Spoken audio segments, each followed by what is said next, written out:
Bismillahirrahmanirrahim. Assalamualaikum warahmatullahi wabarakatuh. Salam sejahtera untuk kita semua. Shalom, Om Swastiastu. Namo Buddhaya, salam kebajikan.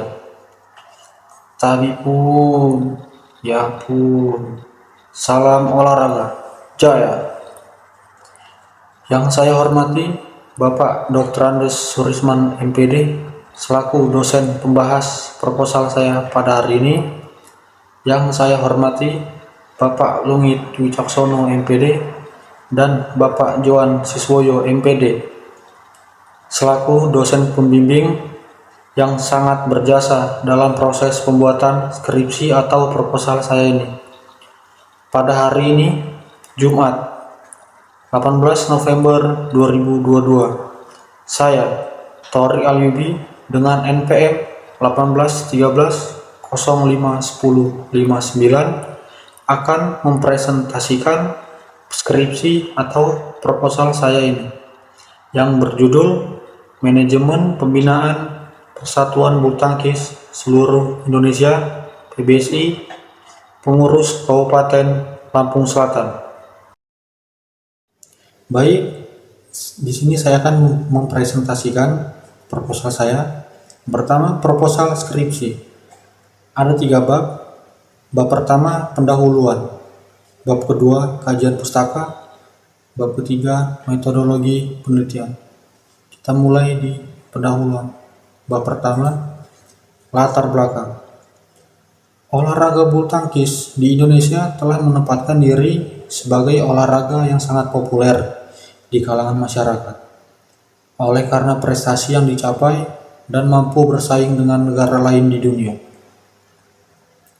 Di Lampung, bulu tangkis merupakan cabang olahraga yang populer, baik di kalangan anak-anak, remaja, dewasa, hingga lansia, di desa maupun di kota. Olahraga bulu tangkis ini merupakan olahraga yang sangat populer bagi masyarakat pedesaan hingga perkotaan, yang sangat antusias saat melihat pertandingan bulu tangkis. Tentu untuk saat kompetisi yang sering kita dengar, yaitu turnamen terbuka dan antar kampung atau bisa dibilang tarkam. Dalam pencapaian suatu pembinaan cabang olahraga, prestasi merupakan kunci utama keberhasilan. Pembinaan yang meliputi 10 pilar kebijakan antara lain.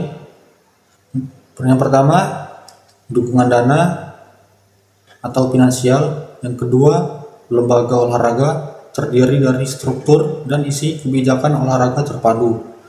Yang ketiga, pemasalan, landasan dan partisipasi. Yang keempat, pembinaan prestasi, promosi dan identifikasi bakat. Yang kelima, elit atau prestasi top, sistem penghargaan dan rasa aman. Yang keenam, fasilitas latihan. Yang ketujuh, pengadaan dan pengembangan pelatih. Yang kedelapan, kompetisi. Yang kesembilan, riset atau iptekor. Dan yang kesepuluh, lingkungan, media dan sponsor, menurut Rusli Lutan dan Holik dalam Hermawan 2012. Dengan demikian pula, menurut Bompa dalam Wahyudi tahun 2009, secara skematik, keberhasilan pembinaan olahraga akan sangat ditentukan oleh faktor. Yang pertama, kualitas atlet yang dibina. Yang kedua, sarana dan prasarana. Yang ketiga, kualifikasi pelatih. Yang keempat, pelatih intensif.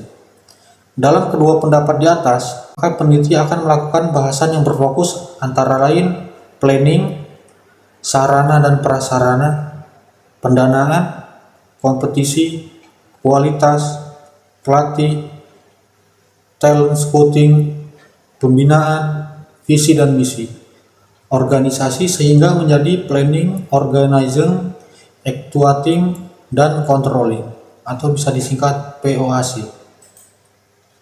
Untuk menjalankan pembinaan prestasi dalam suatu organisasi cabang olahraga, maka dibutuhkan suatu manajemen sehingga pencapaian visi dan misi organisasi akan mudah dijalankan. Paling tidak, minimal ada 4 fungsi dasar manajemen, yaitu planning, organizing, actuating, dan controlling (POAC). Fungsi utama manajemen di sini adalah untuk mengoptimalkan efisiensi sekaligus efektivitas pembinaan yang ada dalam program kerja sebuah organisasi.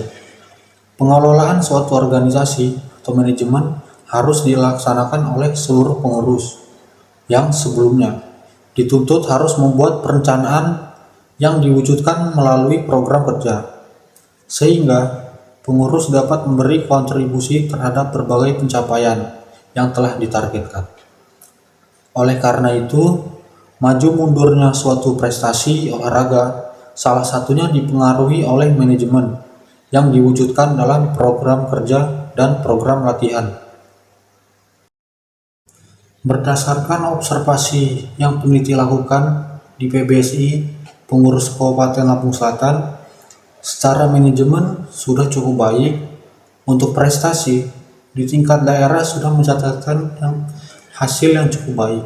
Namun, pada kejuaraan tingkat nasional masih kurang mencatatkan prestasi. Hal ini bisa disebabkan karena kurangnya kemampuan dan pengalaman baik dari atlet maupun pelatih. Oleh karena itu, peneliti tertarik untuk melakukan kajian yang berkaitan dengan manajemen dalam PBSI Pengurus Kabupaten Lampung Selatan, khususnya pada pengelolaan kepengurusan, atlet, pelatih, serta sarana dan prasarana. Atas dasar tersebut, maka peneliti ingin melakukan penelitian yang berjudul Manajemen Pembinaan Persatuan Bulu Tangkis Seluruh Indonesia PBSI Pengurus Kabupaten Lampung Selatan. Identifikasi masalah. Berdasarkan latar belakang masalah yang dikemukakan telah menguraikan berbagai masalah. Salah satunya ialah proses manajemen pembinaan olahraga bulu tangkisnya. Batasan masalah. Karena cukup luasnya ruang lingkup yang menjadi kajian dalam penelitian ini, maka peneliti membatasi ruang lingkup kajian ini yang di dalamnya berisi manajemen pengelolaan, kepengurusan, pelatih, sarana, dan prasarana. Rumusan masalah. Bagaimana sistem manajemen pengelolaan pengurus Kabupaten PBSI Lampung Selatan? Bagaimana manajemen pelatih dalam melaksanakan pembinaan pada atlet PBSI Kabupaten Lampung Selatan? Bagaimana manajemen atlet pengurus Kabupaten PBSI Lampung Selatan? Selanjutnya, tujuan penelitian. Yang pertama, untuk mengetahui manajemen yang dilaksanakan dalam pembinaan cabang olahraga bulu tangkis di Lampung Selatan. Yang kedua, untuk mengetahui proses pembinaan yang dilaksanakan pengurus Kabupaten PBSI Lampung Selatan. Yang ketiga, untuk mengetahui bagaimana sistem manajemen pembinaan pelatih pada atlet PBSI Lampung Selatan. Selanjutnya ada manfaat penelitian. Yang pertama, bagi pelatih, untuk menjadikan pelajaran sehingga dapat melatih atlet dengan program latihan sesuai target yang ingin dicapai, yang nantinya mampu membuahkan prestasi untuk olahraga bulu tangkis di Lampung Selatan melalui atlet. Yang kedua, bagi guru penjas, untuk menjadikan sebuah evaluasi bahwa dari sekolah guru mempunyai peran penting dalam mencari bibit berprestasi anak didiknya dalam olahraga bulu tangkis dalam pembinaan berjenjang. Yang ketiga, bagi klub untuk menjadikan acuan lebih besar untuk para pemainnya dalam pembinaan lebih baik dan dapat menciptakan pemain berprestasi dan dapat menjadikan bagian untuk memperkuat tim bulu tangkis Lampung Selatan. Yang keempat, bagi pengurus Kabupaten Lampung Selatan untuk menjadi acuan dalam pengelolaan manajemen pada periode kepengurusan selanjutnya dan diharapkan dapat memberikan kontribusi bagi perkembangan cabang olahraga bulu tangkis di Lampung Selatan. Yang kelima, bagi program studi Penjas FKIP Unila. Hasil penelitian ini diharapkan menjadi acuan untuk mahasiswa yang ingin mengembangkan penelitian mengenai manajemen pembinaan. Selanjutnya masuk ke bab 2, tinjauan pustaka. Pengertian olahraga. Menurut Agustan Ekrima tahun 2012, olahraga merupakan aktivitas gerak manusia menurut teknik tertentu. Dalam pelaksanaannya terdapat unsur bermain, ada rasa senang, dilakukan pada waktu luang, dan kepuasan tersendiri. Utamanya, olahraga berfungsi untuk menyehatkan badan dan memastikan organ tubuh masih sehat. Olahraga penting karena di dalam tubuh yang kuat terdapat jiwa yang sehat. Pendapat orang tentu berbeda, tapi secara garis besar, olahraga yang merupakan aktivitas fisik itu penting dilakukan dalam keseharian rutinitas yang sangat tinggi tersebut, yang harus ditunjang dengan kondisi fisiologis dan fisik tubuh yang seimbang. Ruang lingkup olahraga. Ruang lingkup olahraga itu tersendiri mencakup 3 pilar, yaitu olahraga pendidikan, olahraga prestasi, dan olahraga rekreasi. Olahraga pendidikan merupakan pendidikan jasmani dan olahraga yang dilaksanakan sebagai proses pendidikan yang teratur dan untuk memperoleh pengetahuan kepribadian, keterampilan, kesehatan, dan kebugaran jasmani. Selanjutnya, olahraga prestasi. Olahraga prestasi adalah olahraga yang membina dan mengembangkan olahragawan secara khusus dengan cara yang terprogram, berjenjang, dan berkelanjutan melalui kompetisi dan latihan. Yang ketiga, olahraga rekreasi. Olahraga rekreasi terkait erat dengan aktivitas waktu luang yang dimana orang bebas dari pekerjaan yang rutin. Ketiga pilar olahraga tersebut dilaksanakan melalui pembinaan dan pengembangan olahraga secara terencana, sistematik, berjenjang, dan berkelanjutan, yang dimulai dari pembudayaan dengan pengenalan gerak pada usia dini, pemasalan dengan menjadikan olahraga sebagai gaya hidup, pembibitan dengan penelusuran bakat dan pemberdayaan sentra-sentra olahraga, serta peningkatan prestasi dengan pembinaan olahraga unggulan nasional. Olahragawan andalan dapat meraih puncak pencapaian prestasi. Selanjutnya, pengertian bulu tangkis. Permainan bulu tangkis merupakan permainan bola kecil yang dimainkan oleh 2 orang untuk tunggal dan 2 pasangan untuk ganda. Permainan bulu tangkis dimulai dengan pukulan servis yang dilakukan oleh pemain di posisi daerah kanan lapangan. Shuttlecock dipukul dengan raket menggunakan tangan terkuat satu tangan. Permainan bulu tangkis secara umum adalah olahraga yang dapat dimainkan anak-anak sampai orang dewasa maupun wanita.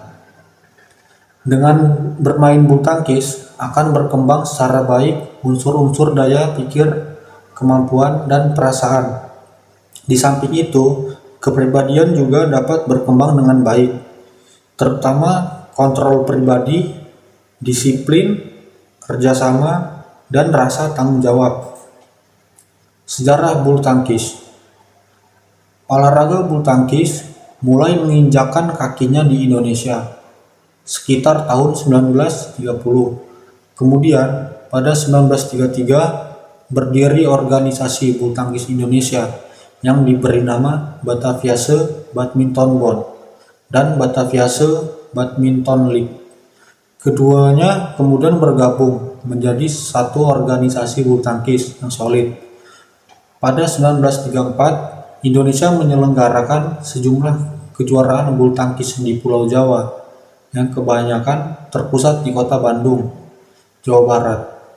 Perkembangan bulu tangkis yang kian pesat menginisiasi berdirinya Organisasi Persatuan Bulu Tangkis Seluruh Indonesia (PBSI) pada 1951 yang menaungi olahraga ini. Setelah PBSI berdiri, kongres pertama digelar untuk mendiskusikan aturan dan tujuan olahraga bulu tangkis di Indonesia. Selanjutnya, bulu tangkis semakin bersinar di Nusantara.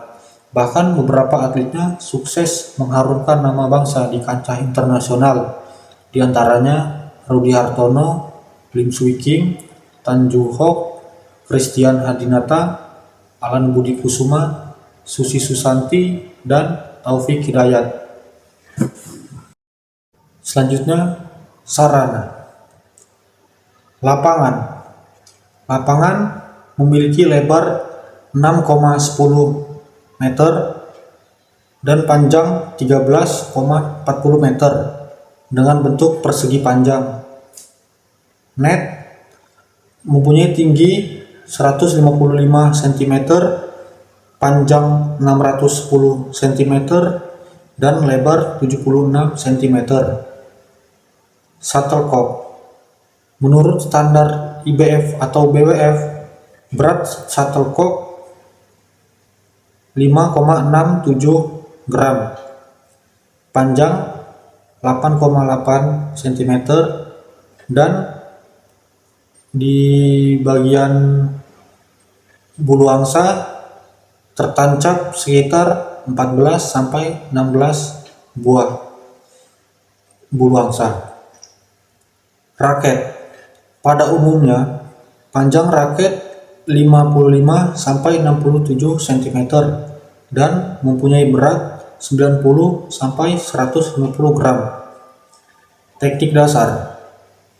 Teknik memegang raket, forehand dan backhand, teknik service, teknik smash, teknik drop shot, teknik lob, teknik netting, teknik backhand. Selanjutnya, organisasi. Menurut Handoko 2003 dalam Hermawan tahun 2012 bahwa kata organisasi mempunyai dua pengertian. Yang pertama, menandakan suatu lembaga atau kelompok fungsional seperti organisasi perusahaan, rumah sakit, perwakilan pemerintah, atau perkumpulan olahraga. Kedua, berkenaan dengan proses pengorganisasian sebagai suatu cara dalam mana kegiatan organisasi dialokasikan dan ditugaskan di antara para anggotanya agar tujuan organisasi dapat tercapai dengan efisien. Berdasarkan dari beberapa pendapat, maka dapat ditarik kesimpulan bahwa organisasi adalah kelompok orang yang secara bersama-sama ingin mencapai tujuan. Selanjutnya, unsur-unsur organisasi. Yang pertama, organisasi manusia, human factor. Artinya, organisasi baru ada jika ada unsur manusia yang bekerja sama. Ada yang memimpin, ada yang dipimpin. Yang kedua, sasaran. Artinya, organisasi baru ada jika ada tujuan yang akan dicapai. Yang ketiga, tempat kedudukan. Artinya, organisasi baru ada jika ada tempat kedudukannya. Yang keempat, pekerjaan.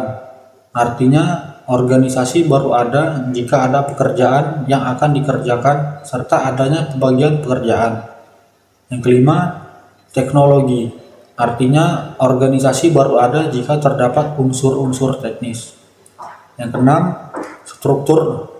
Artinya, organisasi baru ada jika ada hubungan antara manusia yang satu dengan yang lainnya. Yang ketujuh, lingkungan. Artinya, organisasi baru ada jika ada lingkungan yang saling mempengaruhi. Misalnya ada sistem kerjasama sosial. Jadi, suatu organisasi dapat terbentuk manakala keempat unsur pokok itu terpenuhi, yaitu people, struktur, teknologi, dan environment.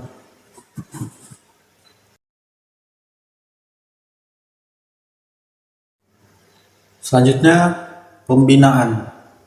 Pembinaan, keberhasilan suatu prestasi dalam bidang cabang olahraga apapun tergantung dari bagaimana sistem pembinaan yang diterapkan. Untuk mencapai prestasi atlet secara maksimal, diperlukan pembinaan yang terprogram, terarah, dan teknologi keolahragaan atau IPTEKOR yang memadai. Faktor kunci keberhasilan pembinaan olahraga yaitu yang pertama, dana dan finansial. Merupakan faktor yang tidak terbantahkan lagi untuk mencapai tujuan. Lebih-lebih dalam olahraga prestasi yang syarat dengan berbagai kepentingan dan motivasi. Yang kedua, kebijakan atau lembaga olahraga adalah organisasi yang menaunginya, yang mengelola pembinaan dengan cara atau pendekatan tersendiri, sehingga pembinaan yang dilakukan memiliki ciri yang berbeda dengan yang dilakukan oleh lembaga lainnya. Yang ketiga, landasan dan partisipasi atau pemasalan merupakan cara untuk mempertahankan eksistensi dan kesinambungan pembinaan, terutama untuk meningkatkan partisipasi masyarakat dalam olahraga dan kemampuan multilateral pada tahap anak usia dini. Kemudian, spesialisasi kecabangan pada usia remaja dan selanjutnya mencapai prestasi puncak. Menurut Harsono tahun 1988, Bompa 1990, dalam Hermawan tahun 2012. Keempat, sistem pemanduan dan pengembangan bakat atau pembinaan prestasi. Promosi dan identifikasi bakat secara berlanjut dan berkesinambungan dengan memperhatikan prinsip-prinsip latihan, yaitu beban lebih, individual, reversibility, variasi, dan beban bertambah. Menurut Bompa tahun 1990 dan Harsono 1988 dalam Hermawan tahun 2012. Yang kelima, riset atau IPTEKOR. Kesadaran akan pentingnya riset serta ilmu pengetahuan dan teknologi dalam bidang olahraga dimulai sejak tahun 1950. Hal ini sesuai pernyataan Lutan tahun 2003 dalam Hermawan tahun 2012 bahwa riset sistematik terutama pemanduan bakat yang ilmiah. Yang keenam, elit atau prestasi top atau sistem penghargaan dan rasa aman. Proses pembinaan yang intensif dan kompetisi atau pertandingan yang diikuti cukup besar pesaingnya, kompetitor. Bila menjadi juara, tentu saja akan melahirkan seorang atlet dengan prestasi yang sungguh luar biasa, atau dengan kata lain, atlet top. Yang ketujuh, pengadaan dan pengembangan pelatih. Bukan atlet saja yang harus diperhatikan dari segi permasalahan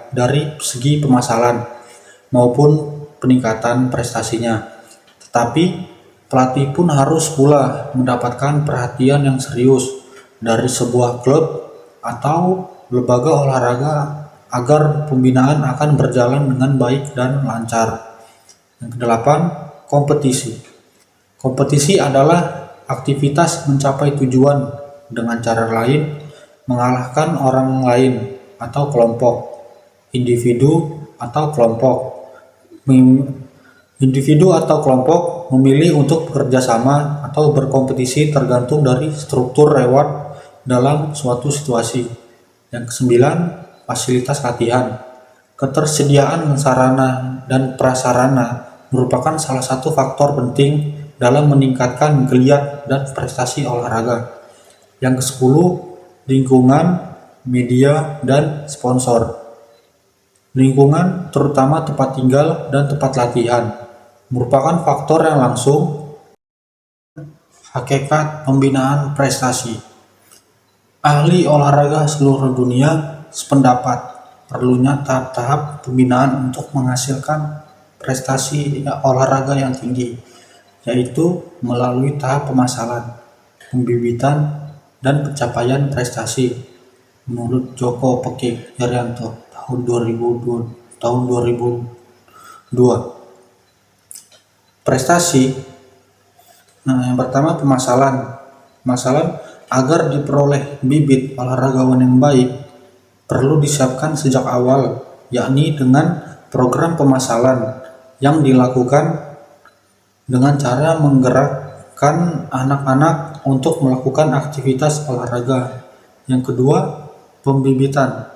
Modal utama yang harus dimiliki calon olahragawan indikatornya antara lain kesehatan, antropometri, kemampuan fisik, kemampuan psikologis, keturunan, lama latihan yang diikuti sebelumnya.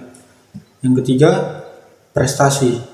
Prestasi adalah hasil upaya maksimal yang dicapai olahragawan atau kelompok dalam olahraga. Selanjutnya, faktor pendukung pembinaan prestasi. Yang pertama, atlet. Atlet atau olahragawan adalah seseorang yang menggeluti dan aktif melakukan latihan untuk meraih prestasi pada cabang yang dipilihnya. Menurut Sukadianto tahun 2005, atlet juga merupakan individu yang memiliki bakat dan pola perilaku pengembangannya dalam suatu cabang olahraga. Yang kedua, pelatih. Pelatih adalah seseorang yang memiliki kemampuan profesional untuk membantu mengungkapkan potensi olahragawan menjadi kemampuan yang nyata secara optimal dalam waktu relatif singkat, menurut Sukadianto tahun 2005. Ketiga, latihan. Pada prinsipnya, latihan merupakan suatu proses perubahan ke arah yang lebih baik, yaitu untuk meningkatkan kualitas fisik, kemampuan fungsional peralatan tubuh, dan kualitas psikis anak latih atau pemain. Potensi fungsional dan kemampuan seseorang untuk beradaptasi terhadap stimulus tertentu lebih penting daripada umur kronologis. Suhendro tahun 2007. Prinsip latihan merupakan hal-hal yang harus ditaati, dilakukan, dihindari agar tujuan latihan dapat tercapai sesuatu dengan yang diharapkan. Prinsip-prinsip latihan memiliki peranan penting terhadap aspek psikologis dan psikologis atlet. Selanjutnya, penetapan program latihan. Program latihan adalah seperangkat kegiatan dalam berlatih yang diatur oleh pelatih sedemikian rupa sehingga dapat dilaksanakan oleh atlet, baik mengenai jumlah beban latihan maupun intensitas latihannya. Menurut Tengkudung dan Wahyu Ningtyas Puspitorini tahun 2012. Tahap persiapan terdiri atas persiapan umum dan persiapan khusus. Persiapan umum, sasaran utama adalah pembuatan dasar-dasar fisik yang kuat dan mantap untuk mendukung persiapan teknik dalam penampilan puncak pada periode kompetisi nanti. Sedangkan pada persiapan khusus, sasaran adalah meningkatkan kemampuan teknik cabang olahraga tertentu serta mempelajari teknik yang baru sesuai dengan teknik di tingkat kebugaran fisik atlet dan disesuaikan juga dengan jumlah waktu yang tersedia. Selanjutnya, manajemen. Pengertian manajemen menurut Harsuke tahun 2013, manajemen secara umum didefinisikan sebagai kemampuan atau keterampilan untuk memperoleh suatu hasil dalam rangka pencapaian tujuan melalui kegiatan-kegiatan orang lain. Manajemen berasal dari kata erja to manage, bahasa Inggris, yang artinya mengurus, mengatur, melaksanakan, dan mengelola. Selanjutnya, tujuan manajemen. Menurut Siswanto tahun 2008, tujuan manajemen adalah sesuatu yang ingin direalisasikan, yang menggambarkan cakupan tertentu dan menyarankan pengarahan kepada usaha seseorang manajer. Sedangkan menurut Irham Fahmi tahun 2012, tujuan manajemen adalah suatu pencapaian kerja yang terukur dan sistematis, kemudian diselesaikan dengan time schedule. Pencapaian prestasi yang maksimal merupakan tujuan pengurus Kabupaten Lampung Selatan. Diperlukan sebuah manajemen yang baik untuk pembinaan prestasi bulu tangkis Lampung Selatan. Prestasi bulu tangkis Lampung Selatan merupakan salah satu pengaruh dari adanya kegiatan manajemen yang dilakukan oleh pengurus Kabupaten PBSI Lampung Selatan. Berdasarkan pendapat di atas, dapat ditarik kesimpulan bahwa tujuan manajemen merupakan suatu alat organisasi yang ada di pengurus kabupaten untuk mencapai tujuan dalam pembinaan prestasi pengurus Kabupaten PBSI Lampung Selatan. Dengan demikian, apabila pengurus kabupaten memiliki schedule yang disusun rapi, harapannya mampu dilaksanakan dengan sebaik-baiknya oleh seluruh anggota pengurus kabupaten, supaya dapat mencapai kesatuan arah yang sama. Fungsi-fungsi manajemen. Fungsi-fungsi manajemen, banyak para ahli berpendapat bahwa manajemen memiliki fungsi sebagai berikut.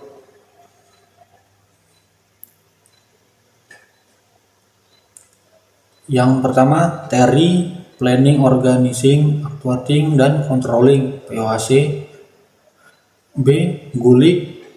Menurut Gulick, planning, organizing, staffing, directing, reporting, and budgeting. Menurut O'Donnell, yaitu planning, organizing, staffing, directing, dan controlling (POSDC). Yang D. Lembaga Ketahanan Nasional, Perencanaan, Pengendalian, dan Penilaian. Selanjutnya, kerangka berpikir. Olahraga bulu tangkis merupakan keterampilan kompleks yang menuntut banyak keterampilan dasar. Dengan keterampilan yang baik, seorang atlet dituntut untuk berprestasi secara maksimal dalam kejuaraan-kejuaraan yang diselenggarakan oleh PBSI, baik dalam event daerah maupun nasional. PBSI Lampung Selatan merupakan pengayom bagi olahraga bulu tangkis ini di Lampung Selatan. Oleh karena itu, harus mempunyai manajemen pembinaan yang baik supaya prestasinya dapat tercapai secara maksimal.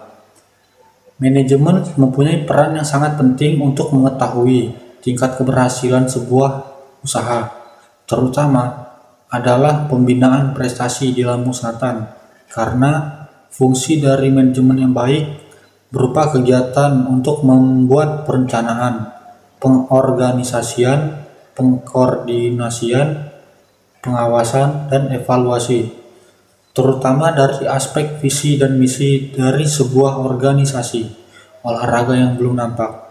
Hal ini tentu saja dapat dilihat dari prestasi yang masih stagnan. Kondisi ini tentu saja menarik untuk dikaji, baik dari aspek manajemen maupun dari tataran pembinaan atau prestasi. Paling tidak, melihat beberapa faktor yang menghambat maupun yang mendukung pembinaan atlet bulu tangkis di Lampung Selatan. Selanjutnya, masuk ke bab 3, metodologi penelitian. Menurut Sugiono, tahun 2019, metode penelitian merupakan cara ilmiah untuk mendapatkan data dengan tujuan dan kegunaan tertentu. Jadi, setiap penelitian mempunyai tujuan untuk menggambarkan, membuktikan, mengembangkan, menemukan, dan untuk menciptakan.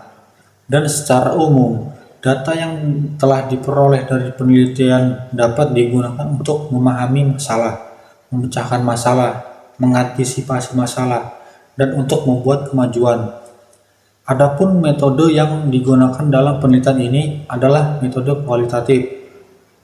Hal ini sejalan dengan pendapat Botgan dan Taylor tahun 1975 dalam Mulung tahun 2017, mengatakan metodologi kualitatif sebagai prosedur penelitian yang menghasilkan data deskriptif berupa kata-kata tertulis atau lisan dari orang-orang yang perilaku yang dapat diamati.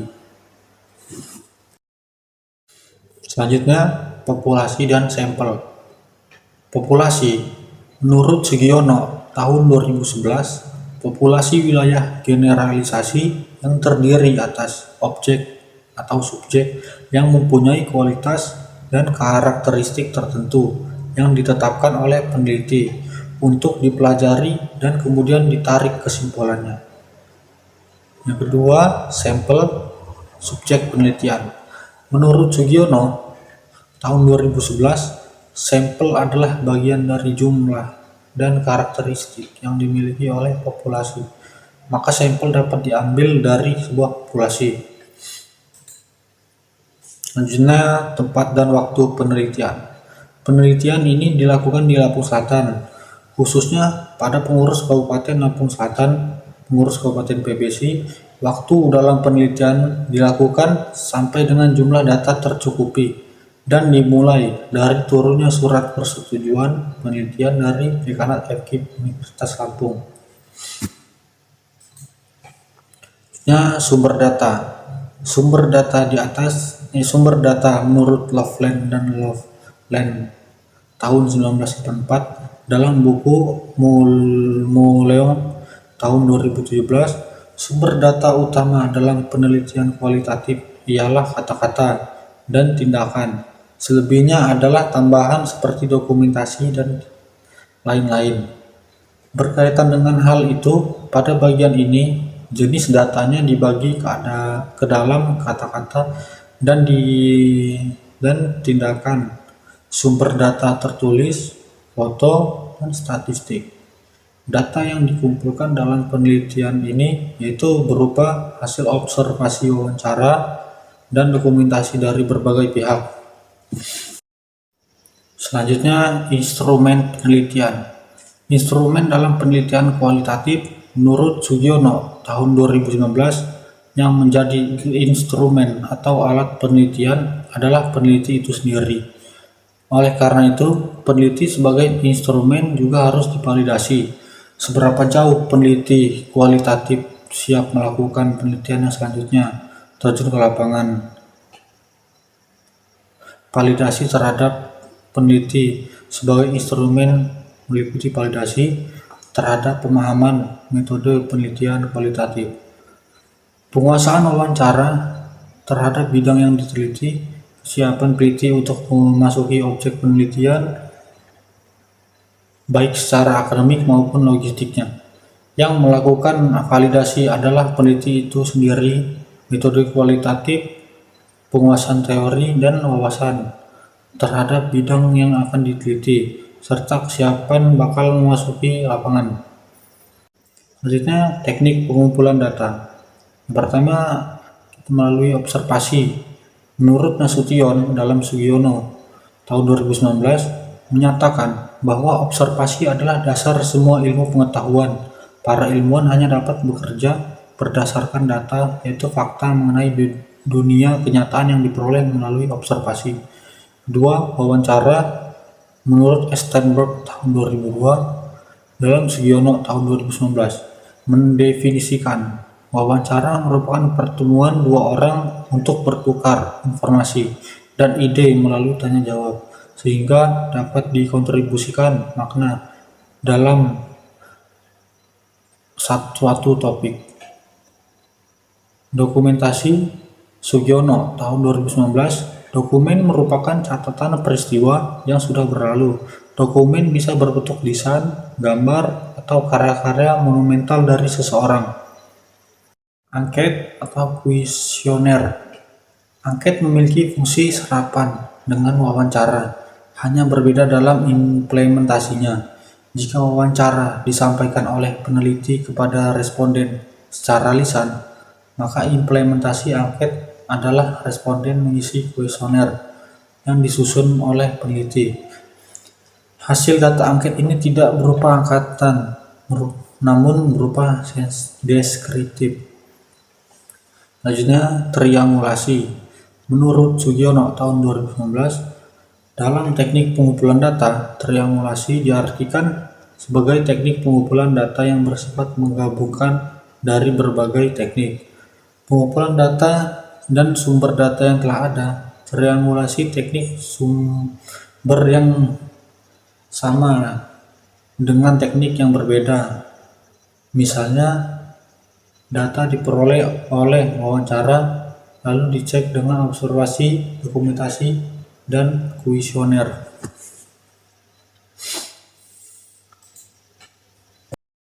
Selanjutnya masuk di analisis data. Pertama, pengolahan data dan menganalisis data dilakukan melalui langkah-langkah sebagai berikut. Yang pertama, pengumpulan data. Kegiatan utama pada setiap peneliti adalah mengumpulkan data. Dalam penelitian kualitatif, pengumpulan data dengan observasi, wawancara mendalam, dan dokumentasi atau gabungan ketiganya triangulasi. Pengumpulan data dilakukan selama berhari-hari atau bahkan berbulan-bulan sehingga banyak data yang diperolehkan. Pengumpulan data selanjutnya direduksi. Data yang diperoleh dari lapangan jumlahnya cukup banyak. Untuk itu, maka perlu dicatat secara teliti dan rinci. Mereduksi data berarti merangkum, memilih dan memilah hal-hal yang pokok, memfokuskan pada hal-hal yang penting, dicari tema dan polanya. Dengan demikian, data yang telah direduksi akan memberikan gambaran yang lebih jelas dan mempermudah peneliti untuk melakukan pengumpulan data selanjutnya dan mencarinya bila diperlukan. Setelah direduksi, kemudian data di-display. Setelah data direduksi, maka langkah selanjutnya adalah mendisplaykan data. Dalam penelitian kualitatif, penyajian data bisa dilakukan dalam bentuk uraian singkat bagan, hubungan antar kategori, dan sejenisnya. Dalam hal ini, Mills and Huberman tahun 1984 dalam Sugiono tahun 2019 menyatakan, "The most frequent form of display data for qualitative research data in the past has been narrative text." Yang paling sering digunakan untuk menyajikan data dalam penelitian kualitatif adalah teks yang bersifat naratif. Dengan mendisplaykan data akan memudahkan untuk memahami apa yang terjadi. Setelah di display, selanjutnya kesimpulan atau verifikasi. Langkah keempat dalam analisis data kualitatif menurut Mills and Huberman dalam Sugiono tahun 2019 adalah penarikan kesimpulan dan verifikasi. Kesimpulan awal yang masih bersifat sementara dan akan berubah bila tidak ditemukan bukti-buktinya yang kuat mendukung pada tahap pengumpulan data berikutnya. Tetapi apabila kesimpulan yang dikemukakan pada tahap awal didukung oleh bukti-bukti yang valid dan konsisten saat penelitian kembali ke lapangan mengumpulkan data, maka kesimpulan yang dikemukakan merupakan kesimpulan yang kredibel. Dengan demikian, kesimpulan dalam penelitian kualitatif mungkin dapat menjawab rumusan masalah yang dirumuskan sejak awal, tetapi mungkin juga tidak, karena seperti telah dikemukakan bahwa masalah dan rumusan masalah dalam penelitian kualitatif masih bersifat sementara dan akan berkembang setelah penelitian berada di lapangan. Baik, terima kasih. Mungkin itu saja yang bisa saya sampaikan dalam presentasi ini. Apabila terdapat kata-kata yang salah, saya minta maaf kepada Allah. Saya minta ampun. Wabillahi taufiq wal hidayah. Wassalamualaikum warahmatullahi wabarakatuh. Salam olahraga.